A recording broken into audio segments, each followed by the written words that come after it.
Hello and welcome to my YouTube channel. Computer generation के 4th lecture में आपका स्वागत है।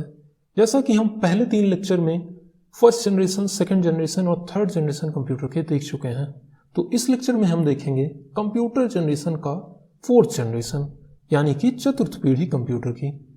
तो जो चतुर्थ पीढ़ी कंप्यूटर की है उसकी टाइमलाइन थी 1971 से लेकर 1985 तक।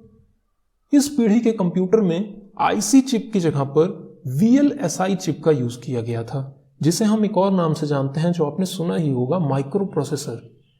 अब इस माइक्रो प्रोसेसर में क्या किया गया था, यहां पर लाखों ट्रांजिस्टर को एक चिप पर लाकर रख दिया गया था, जिससे 2 चीज का फायदा हुआ, एक जगह का और दूसरा फायदा हुआ हमारी स्पीड का।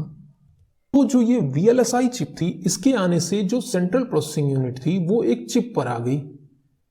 मतलब समझ रहे हैं आप, उसको एक चिप पर ले आए, जिससे कंप्यूटर का आकार जो था वो बहुत ही छोटा हो गया। इस पीढ़ी के जो कंप्यूटर थे वो ग्राफिकल यूजर इंटरफेस पे आधारित हो गए। ग्राफिकल यूजर इंटरफेस मतलब जहां पर चित्र के माध्यम से यूजर कंप्यूटर से जुड़ सकता था। चित्र का माध्यम मतलब कि जैसे आप देखते हैं, फाइल है, फोल्डर है, ये गेम है, आइकन दिखता है ना, जैसे आज के कंप्यूटर होते हैं उसी को GUI कंप्यूटर कहते हैं। मतलब यहां पर यूजर देख के खुद से ही कर लेता था। पहले क्या था, पहले की जनरेशन में कंप्यूटर चला तो लेता था यूजर, पर उसको एक खास भाषा, एक खास लैंग्वेज सीखने की जरूरत थी। पर GUI के आने से एक आम आदमी भी आराम से इस कंप्यूटर को यूज कर सकता था। तो जो माइक्रो प्रोसेसर यूज करके कंप्यूटर बना, उसका नाम क्या पड़ा? उसका नाम पड़ा माइक्रो कंप्यूटर। उसका नाम पड़ा माइक्रो कंप्यूटर। और MITS ही पहली कंपनी थी जिसने पहला माइक्रो कंप्यूटर बनाया, जिसका नाम रखा गया अल्टेयर 800। अब इसके कारण जैसे GUI इंट्रोड्यूस हुआ, मतलब ग्राफिकल यूजर इंटरफेस इंट्रोड्यूस हुआ, तो इसके कारण कंप्यूटर को समझना बहुत आसान हो गया। तो इसीलिए एक शब्द आया यूजर फ्रेंडली, मतलब जो यूजर था वो आसानी से इसे समझ सकता था। आज के भी जो कंप्यूटर है वहां पर जो यूज हो रहा है वो माइक्रो प्रोसेसर ही है। जो आपका CPU होता है उसके अंदर एक छोटी सी चिप होती है माइक्रो प्रोसेसर, वही मेन CPU आपका होता है। अब इसके आने से कंप्यूटर को नेटवर्किंग करना भी आसान हो गया, मतलब एक कंप्यूटर को दूसरे कंप्यूटर से जोड़ना बहुत ही आसान हो गया।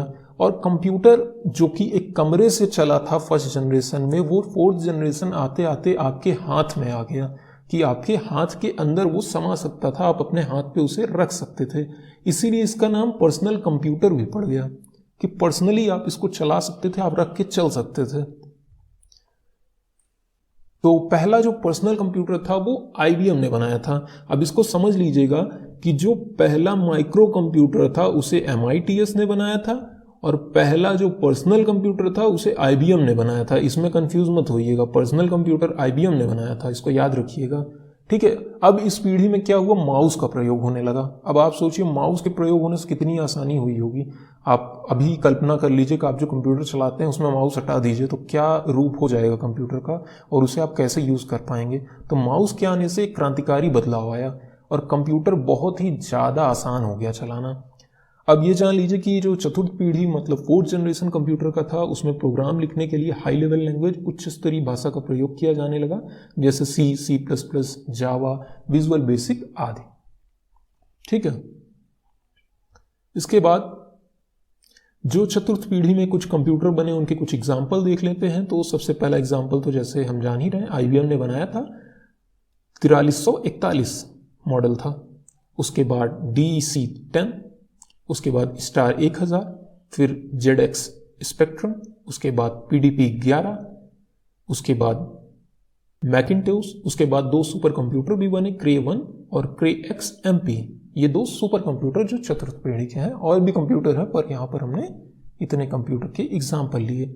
अब आगे हम देख लेते हैं कि चतुर्थ पीढ़ी के जो कंप्यूटर थे उसमें क्या गुण थे। तो चतुर्थ पीढ़ी के जो कंप्यूटर थे उसमें VLSI चिप का प्रयोग किया गया, जिससे कंप्यूटर का आकार क्या हो गया, बहुत ही छोटा हो गया। डेटा को सुरक्षित रखना भी बहुत आसान हो गया, क्योंकि जैसे मैग्नेटिक कोर यूज होता था, अब क्या यूज हो रहा है, सेमीकंडक्टर मेमोरी यूज हो रही है। इस पीढ़ी के कंप्यूटर में जब ऑपरेटिंग सिस्टम बना तो उसके साथ कार्य करने के लिए कई तरीके की एप्लीकेशन प्रोग्राम बनाए गए, ठीक है। जैसे आप स्प्रेडशीट देख रहे हैं, वर्ड प्रोसेसिंग देख रहे हैं, ये सब बनाया गया, जिससे काम करना और भी आसान हो गया। उसके बाद जो फायदे थे, ये कंप्यूटर बहुत ही सस्ते मिलने लगे थे, तो जिसके कारण जो भी चीज़ सस्ती होगी और टेक्नोलॉजी नई आएगी उसका उपयोग तो ज़्यादा होगा ही। और इन कंप्यूटरों को काम करने के लिए एसी की ज़रूरत नहीं थी। ये पहली जनरेशन थी जिसको बिल्कुल भी एसी की ज़रूरत नहीं थी काम करने के लिए। इसके पहले की जो कंप्यूटर आए थे, आप ध्यान दीजिए, सबको एयर कंडीशन कमरे की ज़रूरत पड़ती थी। इसके बाद हम देख लेते हैं क्या कमियां थी चतुर्थ पीढ़ी के कंप्यूटर में। तो पहला, जो माइक्रो प्रोसेसर चिप यूज़ होती थी, इसके खराब होने की संभावना बहुत ही अधिक होती थी। इस जनरेशन में क्या हुआ, एक कंप्यूटर दूसरे कंप्यूटर से जुड़ने लगा, नेटवर्क बनने लगा। तो नेटवर्क बनने के कारण संक्रमण आने की संभावना भी अधिक हो गई। ठीक है, इंटरनेट का उपयोग बढ़ गया। अब ये फायदा भी है और कमी भी है, लेकिन यहाँ पर हमने कमी में लिया है। और मल्टीमीडिया जैसे काम जो इतने सारे होने लगे, इसको सेव करने के लिए क्या ज़रूरी पड़ा, हमें मेमोरी की ज़रूरत पड़ी। तो ये कुछ कमियां थी जो चतुर्थ पीढ़ी के कंप्यूटर में थी। आगे हम देखेंगे फिफ्थ जनरेशन ऑफ कंप्यूटर क्या था, इसके फ़ायदे क्या थे और नुकसान क्या थे। अगर आपको मेरा चैनल पसंद आया हो और ऐसा ही कंटेंट आप आगे भी देखना चाहते हो तो हमारे चैनल को सब्सक्राइब करिए, वीडियो को लाइक करिए। Thank you.